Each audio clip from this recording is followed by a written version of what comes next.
Hey, what's up everybody? Welcome back to Tech Help Guy. So for this video, what we're gonna do is we're gonna teach you how to remove a password from a protected PDF file document. So let's say you already know the password, right?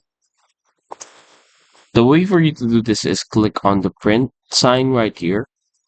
Then instead of having it printed, you go to more settings, and then from here you won't print it, and instead you'll save it to PDF.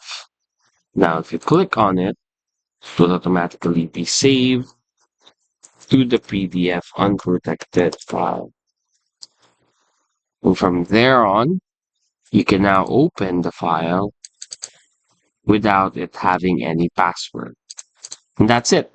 Hopefully, we were able to help you out on this. If you did, please do not forget to hit the like and, of course, the subscribe button and follow us for more videos only here on Tech Help Guy.